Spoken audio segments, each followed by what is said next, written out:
मल्लिकार्जुन खड़गे की जी की भूमिका की तरफ हम नजर बनाए हुए हैं। राज्यपाल महोदय अगर शिवसेना को आमंत्रित करते हैं तो हम सोचेंगे कि हमें क्या करना है। अभी तक शिवसेना की तरफ से कोई भी प्रस्ताव राष्ट्रवादी कांग्रेस पार्टी को प्राप्त नहीं हुआ है। हम निर्णय लेते समय कांग्रेस और राष्ट्रवादी कांग्रेस पार्टी एक साथ निर्णय लेगी, जैसा कि पवार साहब ने ऐलान किया था। 12 तारीख को हमारे विधायकों की हमने बैठक बुलाई है, उसमें विधायकों के साथ चर्चा होगी, उसके बाद हम कोई अंतिम निर्णय लेंगे। अगर शिवसेना चाहती है कि वे राष्ट्रवादी कांग्रेस और कांग्रेस का समर्थन चाहते हैं तो सबसे पहले शिवसेना को ऐलान करना पड़ेगा कि उनका भारतीय जनता पार्टी से नाता टूट गया, एनडीए से वे बाहर निकले, केंद्र के मंत्रिमंडल से इस्तीफा दें, कोई प्रस्ताव हम लोगों तक लाएं। उसके बाद चर्चा होगी कि कॉमन मिनिमम प्रोग्राम क्या होगा। Today there is a meeting at 10 o'clock. Then what instruction high commands give, that according to that we will go. But our original decision and decision of the people that we should sit in opposition, that is the position. और हमारे साथ हमारे दो सहयोगी इस वक्त सीधे जुड़ रहे हैं। अभिषेक जुड़ रहे हैं मातोश्री से और दिल्ली से कांग्रेस वर्किंग कमेटी की बैठक शुरू होने वाली है। सुमित दुबे हमारे साथ जुड़ रहे हैं। अभिषेक, सबसे पहले आप मुझे ये बताइए कि पहली शर्त जो शिवसेना को पूरी करनी थी, केंद्र से एनडीए सरकार से इस्तीफा देना था, अरविंद सावंत ने उसका ऐलान कर दिया। अब दूसरी शर्त, एनसीपी ने साफ तौर पर कहा हमारे पास कॉन्क्रीट प्रपोजल आना चाहिए, क्या अपडेट है?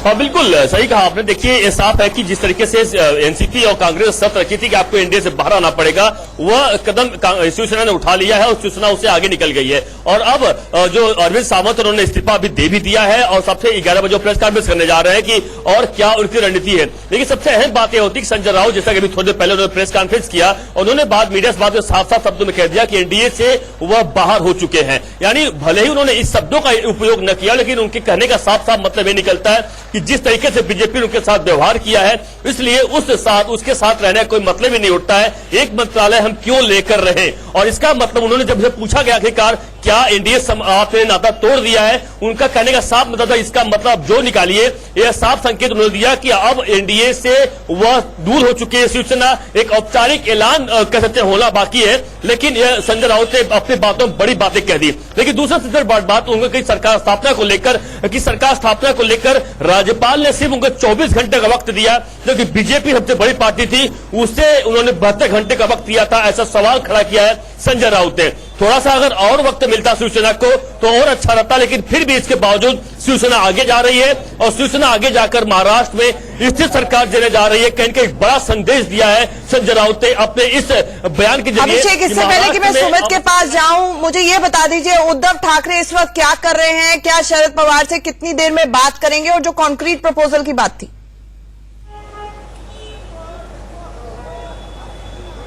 बिल्कुल, देखिए इस वक्त उद्धव ठाकरे इसी मातोश्री में अपने घर पर मौजूद हैं। आदित्य ठाकरे मौजूद हैं, एक तो दूसरे जो उनके विधायक हैं वह द लिटिल होटल मौजूद है। कल उनकी फोन पर दोनों सोनिया गांधी से और शरद पवार से लगातार फोन पर बात हो चुकी है। जानकारी ये भी मिल रही है कि आज संजय राउत दिल्ली जाएंगे, सोनिया गांधी से मुलाकात करेंगे। देखिए, प्रपोजल एक बता दूं आपको कि पूरी इसकी पटकथा जो होती है, जो स्क्रिप्ट होती है, वो लिखी जा चुकी है पहले से। एक एक कर धीरे धीरे सामने इम्प्लीमेंटेशन होना बाकी है, सिर्फ अमल किया जा रहा है। सब कुछ तय हो चुका है, शरद पवार, सोनिया गांधी या फिर जो भी, लेकिन सिर्फ उसके ऊपर औपचारिक ऐलान किया जाना बाकी है। औपचारिक ऐलान हो सकता है कि क्योंकि आज शाम का 7 बजे तक का वक्त दिया गया है राज्यपाल की तरफ से, तो उसके पहले ही शिवसेना को और तमाम अन्य पार्टियों को अपना स्टैंड क्लियर करना पड़ेगा। और उन्होंने आज देखिए इस बात का अपील भी किया संजय राउत ने अपने बयान में कि अब यह वक्त आ गया है कि जिस तरीके से कांग्रेस एनसीपी चाहती थी कि महाराष्ट्र में गैर बीजेपी की सरकार बने, अब वह अपने वादा पूरा करने की बारी आ चुकी है। यानी उन्होंने कहीं कहीं अपील किया अपने इस जरिए कि कांग्रेस एनसीपी के साथ हम सरकार बनाने जा रहे हैं। साफ शब्दों में संजय राउत ने अपने बयान में साफ साफ कह दिया है, लेकिन लगातार मीटिंग का दौर जारी है, सिर्फ इसलिए कि इसका औपचारिक ऐलान किया जाए। औपचारिक ऐलान के तरीके खोजे जा रहे हैं। हमारे साथ प्रीति सोमपुरा भी जुड़ रही है। प्रीति, सबसे पहले मुझे बताएं कि विधायक शिवसेना की क्या उनकी लिस्टें बन रही हैं, सिग्नेचर्स हो रहे हैं, और साथ ही साथ कांग्रेस और एनसीपी कब तक गो अहेड दे देंगे ताकि गवर्नर को शाम 7:30 तक जवाब दे सकें शिवसेना वाले?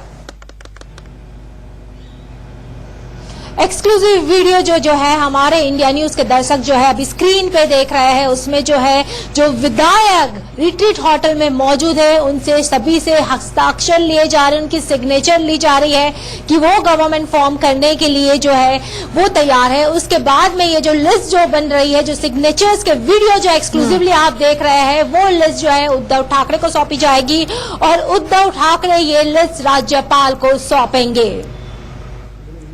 ठीक है, उद्धव ठाकरे ये लिस्ट राज्यपाल को सौंपेंगे। हम वो तस्वीरें जल्द से जल्द अपने दर्शकों को दिखाने की कोशिश करते हैं। प्रीति, ये तो हुई 56 शिवसेना के विधायकों की लिस्ट। कांग्रेस और एनसीपी की लिस्टों का क्या होगा, उस पर स्थिति कब तक साफ होती हुई नजर आ रही?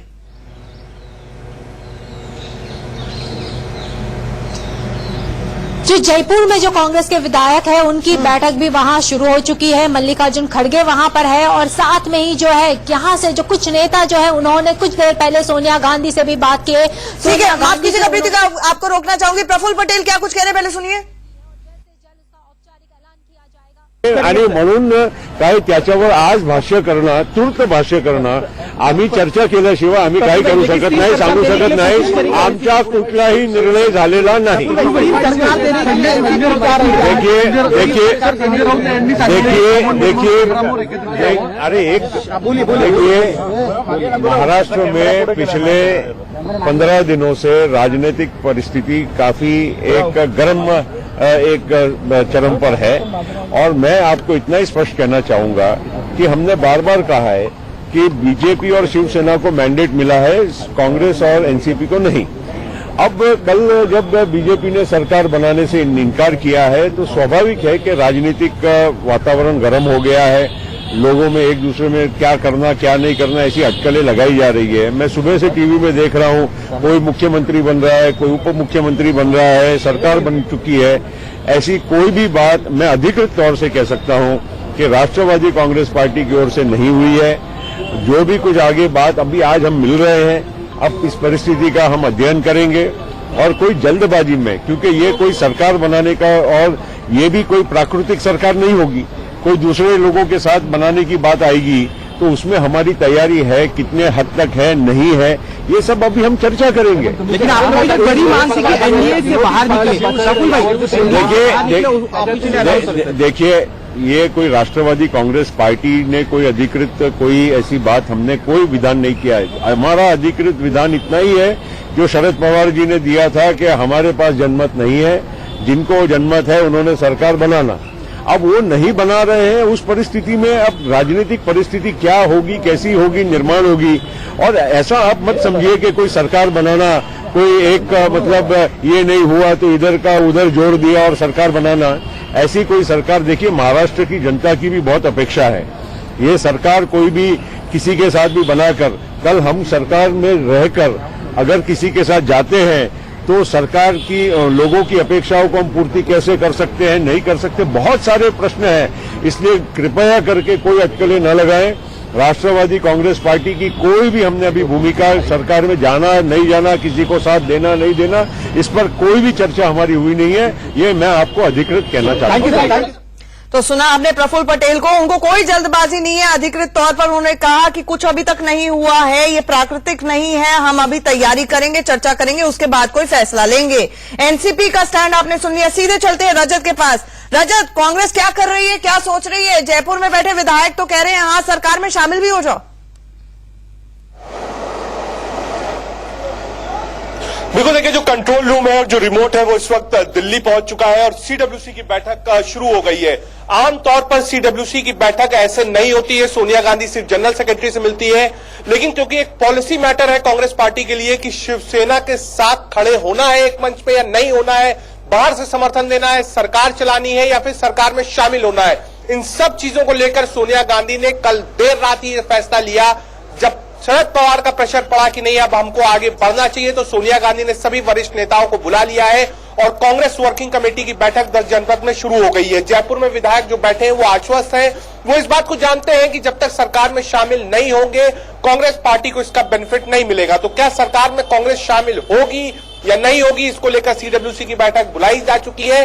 बड़ा सवाल यही है कि क्या बीजेपी को रोकने के लिए कांग्रेस पार्टी शिवसेना के साथ खड़ी नजर आएगी। तो दो अलग ओपिनियंस कांग्रेस में भी दो फाड़ नजर आ रहा है। कुछ कह रहे हैं कि सरकार को बाहर से समर्थन दे दो, कुछ कह रहे हैं कि सरकार में शामिल होना जरूरी है। ऐसे में प्रीति सोमपुरा, कांग्रेस और एनसीपी कुछ ज्यादा जल्दबाजी में नजर नहीं आ रही है। शिवसेना के सामने 7:30 बजे तक की डेडलाइन है। तो प्रीति, क्या लग रहा है, क्या वक्त और मांगा जा सकता है उद्धव ठाकरे द्वारा? वो कह सकते हैं, एकनाथ शिंदे जाकर कह सकते हैं कि हमें थोड़ा टाइम और दे दीजिए सरकार बनाने के लिए। तो सूत्रों के हवाले से जो खबर हमें मिल रही है उसके मुताबिक शिवसेना और वक्त मांग सकती है। और अब से कुछ ही देर पहले जो संजय राउत की प्रेस कॉन्फ्रेंस हुई उसमें उन्होंने साफ तौर पे कहा है कि राज्यपाल ने बीजेपी को सरकार बनाने के लिए 72 घंटे का समय दिया, जबकि हमें सिर्फ 24 घंटे का समय दिया है। इस तरीके का बयान जो है संजय राउत ने दिया है, उससे साफ तौर पर लगता है कि सेना और वक्त मांग सकती है। लेकिन सब कुछ उसी के ऊपर है कि सोनिया गांधी का स्टैंड सीडब्ल्यूसी मीटिंग में क्या होता है, उसके बाद ही यह तय होगा कि क्या कांग्रेस, एनसीपी और शिवसेना की सरकार को जो है सपोर्ट देगी कि नहीं। क्योंकि अब से कुछ ही देर पहले जो प्रफुल्ल पटेल का जो बयान आया है उसमें यही कहा है कि अटकलें लोग लगा रहे हैं कि हम सेना के साथ में, लेकिन हमारी औपचारिक तौर पे कोई भी ऐसी बात नहीं हुई है। तो अभी जो मीटिंग जो शुरू हुई है वाईबी चौहान में, एनसीपी कोर कमेटी की मीटिंग, उसमें काफी अहम फैसला शरद पवार ले सकते हैं। ठीक है रजत, क्विकली मुझे ये बताएं, पहले जब सोनिया गांधी से पवार साहब की मुलाकात हुई थी तो ये सामने आ रहा था कि कहीं ना कहीं हिचकिचाहट है सोनिया गांधी में भी। अभी कुछ देर पहले संजय निरुपम ने ट्वीट कर दिया कि पॉलिटिकल इंस्टेबिलिटी हो जाएगी, दोबारा 2020 तक चुनाव हो जाएंगे, जो कि राहुल गांधी के करीबी माने जाते हैं, भले ही वो आजकल रिबेल के दर्जे पर हों। ऐसे में कांग्रेस किस तरह से आइडियोलॉजिकली ऑपोजिट शिवसेना को समर्थन देने या उसके साथ सरकार में शरीक होने का फॉर्मूला या रोड मैप निकालती हुई नजर आ सकती है?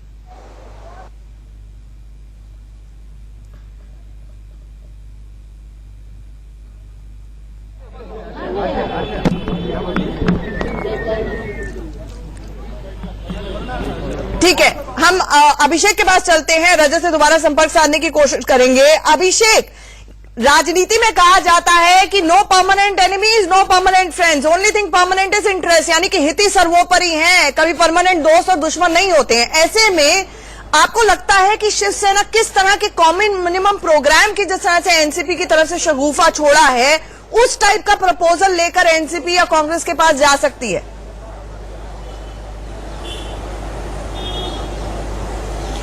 बिल्कुल, ये देखिए साफ है कि देखिए राजनीति बदलते रंगों का कह सकते हैं खेल कहा जाता है। राजनीति में कभी भी कोई करवट बदल सकता है, और चाहे एनसीपी की बात, कांग्रेस की बात करें, कभी भी किससे जा सकते हैं, यह सभी को पता, राजनीति में ही खेल चलता है। और आपको बता दूं, एक व्यक्ति जो हमें जानकारी मिली, बड़ी खबर कि आज शाम को जब शिवसेना राज्यपाल के पास जाएगी, वह दावा पेश नहीं करने वाली है, वह सिर्फ राज्यपाल से समय मांगेगी और कि हमें और 1-2 दिन का समय दिया जाए, हमारे पास बहुमत का आंकड़ा है, लेकिन हमें और लोगों से बातचीत करनी है, इसलिए हम 1-2 दिन का और समय चाहते हैं। दावा पेश नहीं करने वाली है, वह सिर्फ राज्यपाल से समय मांगेगी और कि हमें और 1-2 दिन का समय दिया जाए, हमारे पास बहुमत का आंकड़ा है, लेकिन हमें और लोगों से बातचीत करनी है, इसलिए हम 1-2 दिन का और समय चाहते हैं, उसके बाद हम दावा पेश करेंगे। यानी शिवसेना आज दावा पेश नहीं करने वाली है, आज जाकर राज्यपाल के पास सिर्फ और सिर्फ वह वक्त मांगने वाले हैं। तो यह साफ हो चुका, क्योंकि उसका कारण साफ है कि एक तरफ कल एनसीपी के तमाम जो विधायकों की मीटिंग है, और उस विधायकों की मीटिंग में देखिए एनसीपी हो या कांग्रेस हो,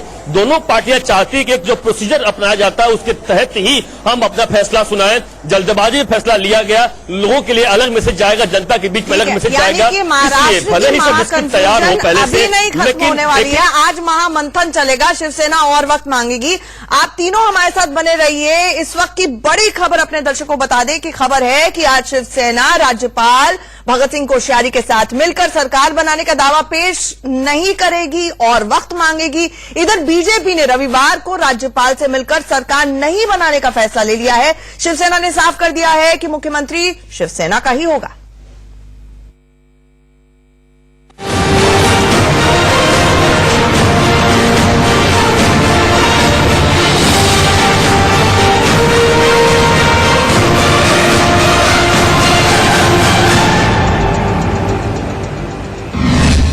जनादेश होने के बावजूद भी उसका अनादर करते हुए शिवसेना ने साथ में सरकार बनाने के लिए अनिच्छा व्यक्त की, इच्छा नहीं है ऐसे कहा, इसलिए अब हम सरकार नहीं बनाएंगे।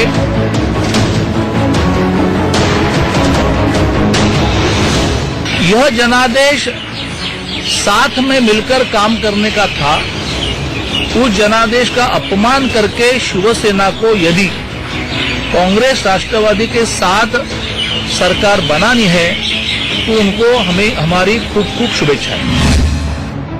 राजनीति को संभावनाओं और समझौते का खेल कहा जाता है। महाराष्ट्र में भी कुछ ऐसा ही देखने को मिल रहा है। यहाँ की राजनीति दिलचस्प मोड़ पर पहुँच चुकी है। शिवसेना के साथ बात बनती नहीं देख बीजेपी ने राज्यपाल के साथ मिलकर सरकार नहीं बनाने का फैसला लिया है। मतलब अब महाराष्ट्र में बीजेपी सरकार नहीं बनाएगी। जनादेश होने के बावजूद भी उसका अनादर करते हुए शिवसेना ने साथ में सरकार बनाने के लिए अनिच्छा व्यक्त की। इच्छा नहीं है ऐसे कहा, इसलिए अब हम सरकार नहीं बनाएंगे। बीजेपी ने ये कहकर अपने हाथ पीछे खींच लिए कि गठबंधन जनादेश को मिला था, लेकिन सीएम पद पर अड़ी शिवसेना किसी भी सूरत में मानने को तैयार नहीं है।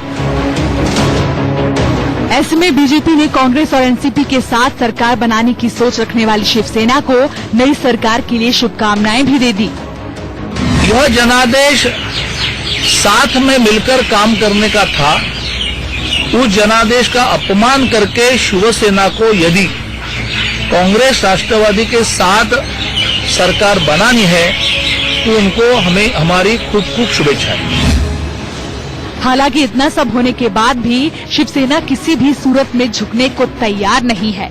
शिवसेना प्रमुख उद्धव ठाकरे अपने विधायकों से मिलने रिजॉर्ट पहुंचे। साथ ही लगे हाथों बोल दिया कि शिवसेना ने पालकी बहुत उठाई है, अब बारी उस पालकी में शिव सैनिकों के बैठने की है। नेता संजय राउत ने अपने चिरपरिचित अंदाज में उद्धव ठाकरे के बयान को मीडिया के सामने दोहरा दिया। शिवसेना प्रमुख उद्धव ठाकरे जी ने एक बात स्पष्ट कही है कि मुख्यमंत्री आने वाले दिनों में शिवसेना का होगा। मैं कहता हूं, अगर उद्धव जी ने कहा है मुख्यमंत्री शिवसेना का होगा, इसका मतलब है हम किसी भी कीमत पर राज्य को शिवसेना का मुख्यमंत्री होगा। इधर जिस एनसीपी के दम पर शिवसेना महाराष्ट्र में सरकार बनाने का दावा ठोक रही थी, उसने पत्ते नहीं खोले हैं। लेकिन ये साफ कर दिया है कि 12 नवंबर को होने वाली विधायक दल की बैठक में फैसला लिया जाएगा। 12 तारीख को हमारे विधायकों की हमने बैठक बुलाई है। उसमें विधायकों के साथ चर्चा होगी, उसके बाद हम कोई अंतिम निर्णय लेंगे। लेकिन लगे हाथों एनसीपी ने ये भी साफ कर दिया है कि पार्टी उसी सूरत में शिवसेना का साथ दे सकती है जब शिवसेना महाराष्ट्र ही नहीं केंद्र में भी एनडीए के साथ गठबंधन तोड़ दे। शिवसेना चाहती है कि वे राष्ट्रवादी कांग्रेस और कांग्रेस का समर्थन चाहते हैं, तो सबसे पहले शिवसेना को ऐलान करना पड़ेगा कि उनका भारतीय जनता पार्टी से नाता टूट गया, एनडीए से वे बाहर निकले, केंद्र के मंत्रिमंडल से इस्तीफा दें, कोई प्रस्ताव हम लोगों तक लाएं। उसके बाद चर्चा होगी कि कॉमन मिनिमम प्रोग्राम क्या होगा।